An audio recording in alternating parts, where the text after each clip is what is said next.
Hi, and welcome to Leading Ladies. I'm Felicia, and today we are here with Sharon, co-founder and board of directors of Girls Rock Indy. How are you doing today? I'm fantastic. How are you? I'm doing great, thank you. Awesome. Appreciate you making the time to stop through and talk to us. Can you tell us a little bit about what is Girls Rock Indy? We are a nonprofit day camp, and we serve girls between the ages of 8 and 16, and our girls are taught either guitar, bass, drums, vocals, form a band, write an original song, design their logo, learn how to set up and work their gear. Wow. Have lots of really cool workshops that are geared toward things like women in history, body image, self-esteem, media literacy. So this whole week of workshops, music, science, art culminates in a end of the week showcase where each camper band performs an original song live in front of a sold out audience. Oh wow, that sounds amazing. It's exciting. Like, cool. Where were you when I was dreaming of being Where was it when I was 13? Yeah. That is funny. What made you want to found such an organization? Well, I've been playing guitar and bass since I've been 13, and I can tell you how hard it was kind of starting out, because girls really aren't geared toward, I don't know, I had to ask for 3 years. Mom, I want a bass guitar. Mom, I want a bass guitar. I'm serious. Yes. And I mean, I was in love once I played, and I can say that I thank music for helping me, I don't know, being there for me and helping me grow up and giving me a community. And, you know, I wasn't really into sports, so it's such an important thing to me. And, you know, young girls need to be empowered, and they need to be told that they can be loud. Were you in a band? Yeah, I've been in lots of bands, but not seriously gigging or performing until I was about 20. Okay. Lots of garage bands. Yeah. So how do you think that, just I guess your experience in being in a band, like how does that help facilitate what it is that you're trying to get the girls to learn out of the camp? One of the big messages that our girls take home is that they need to be on each other's team, and they need to lift each other up and not tear each other down, and learn how to work together and not be competitive. I mean, in our grown-up world, we deal with that a lot. All the time. So being in a band, you're not just learning how to play music with one another, you're a democracy. You are compromising, you're sharing ideas, you're learning your role, and you're only as strong as your weakest link. And just whether there is conflict at rock camp, because conflict is a part of life, and the girls get to work through it with mentors and learn how, you know, there's not one diva in the band. You know, everyone has to work together for a common goal, and that goal is to rock. And we see some pretty inspiring results. And that's what I was wondering, like, how do you referee that especially when out of a group of 5, everybody wants to be a rock star, you know, individually, you know. So do they sometimes feel like maybe the singer is the star of the band, or? I think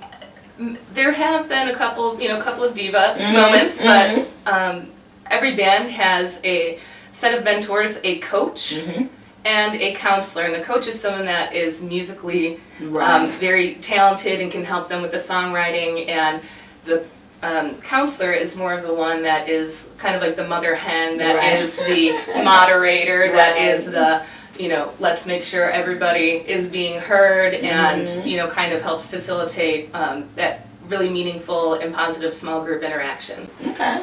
So as a requirement of attending the camp, do they have to already have some form of musical training or vocal training? I was gonna say, no, we do not require any musical training.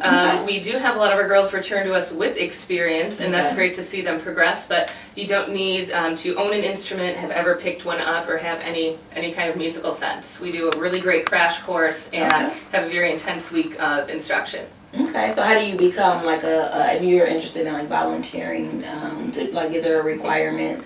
No, we have all different kinds of volunteer roles, from musical, non-musical roles for men, roles for women, roles for teens, roles for adults, and everything from tabling at an event, hosting a personal fundraiser, to helping us organize camp lunches. I mean, the spectrum is, there's a spot for everybody, and that's one of my favorite things. All the people I get to meet and work with. Yes, and I noticed, because I get some of your newsletters, that you do have fundraisers throughout the year. Can you mention some of the fundraisers that you have? Let's see. Every year we do an event at Talbot Street, and that's kind of the event that we do to fund the space in the summertime. I'm trying to think, I'm like, this is the plug. This year, where is the camp being held this year? The camp is at the International School, upper school in Indiana, just north of the IMA. It's a great central location, so it's not too far from the highway for all of our out-of-town travelers. And camp is for 1 week? 1 week. We do little workshops, different kind of events, and like I said, fundraisers, get-togethers throughout the year, but our big thing is camp week. And then the showcase on the Saturday. The Saturday following camp. And what does that entail, getting prepared for? I mean, everything from stage production, booking, sound, lighting, and from the girls' standpoint, that is the big deal. Yes. We do a showcase run through where we organize the bands and have them take stage, plug in, run through their songs, and getting the girls ready for that. Building their confidence. Trying to talk to them about don't have stage fright, because you are awesome. You've been here all week rocking it out, and you might get some butterflies, but you've earned this, and go up on that stage and own it. Yes, so that is definitely. And that's what we do all week, is just encourage, and instead of apologizing, which girls are so used to, I'm sorry for messing up. Right. You say, you know what, I rock. My bad. Let's run through it again.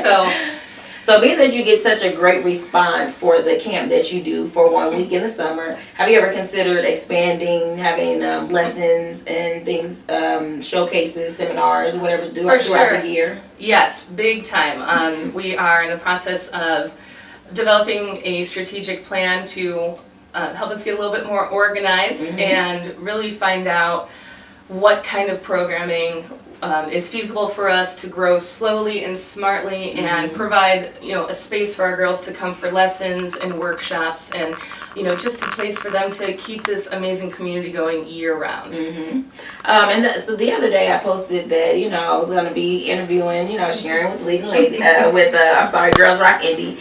And so I highlighted your website, and so a guy was like, "Oh, like how do I get more information?" I'm like, go visit the website. And so he goes to the he's like, "Oh darn, like I missed the registration." So how do people stay in tune with when the registration is? Sign up at either info@girlsrockindy.org or volunteer@girlsrockindy.org, and you will be put it on our listserv, so you'll get all the information about our fundraisers, about our events, about camp week, about volunteer events and sessions and all that good stuff. Is there like a certain amount of number that you are only able to take every year? Or? Yes, right now we cap off at 80, and that is built in with the amount of volunteers we can secure for the week, the space that we're able to rent, and the amount of gear that we have. So we're trying to figure out how to grow next year to meet the demand and be able to provide multiple camp sessions. Okay. And so I know last year, because I had the pleasure of volunteering at Girls Rock Indy last summer, and I was in on the songwriting workshop, and we were working on a theme song for Girls Rock. How did that turn out? It was pretty great. Lots of awesome ideas, and it was such a great introduction just to get our girls talking about what is a song structured? Right. Like, what are the parts? And have fun, and and not be afraid to write, and use their opinions, and and share their thoughts. Because I think that's what it is, and I never really thought about it until recently. It's like, as a musician, I think we have like a very fearful job. I mean, because it's like what I sit down and write is like what I think. And it's a reflection of you. Yeah. So it's like, okay, is a person gonna like it, or a million people going to like it? And you never kind of know. Like it. And that's or there's plenty of haters out there that will be just so jealous and be like, oh, she thinks, and it's like a reflection of you, because it's your hard work and it's your thoughts and opinions, and it's putting yourself out there and being very, very vulnerable. Yeah. Do you know? Are you familiar with Iggy Azalea? I was like, oh no, I'm like Iggy Pop. No, she's like a pop artist, okay. and kind of slash like rap, and she gets like a lot of slack. But I like her style. I think she's cool because she's a model first, and she's a very successful model. But she's adding music to her repertoire, and I mean, I think it's working for her. But they're like, oh, like she can't rap, and haters gonna hate. They're gonna hate. They're gonna hate. But I like her. I like her style. But so yeah, it was definitely a pleasure having you come and sit down and talk with us. Thank you so much for having us. Yeah, so definitely, once again, just let everyone know how they can make a donation, attend a workshop, a fundraiser, be a volunteer. Yeah, I'd say for more information, go to girlsrockindy.org. Check out our website, sign up on our volunteer list or our listserv.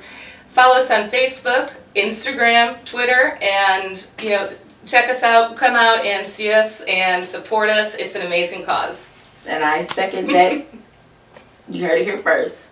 Sharon on Leading Ladies, the founder, and co-founder, and also board of directors. So you make sure you check out Girls Rock Indy, and please support, because girls rock.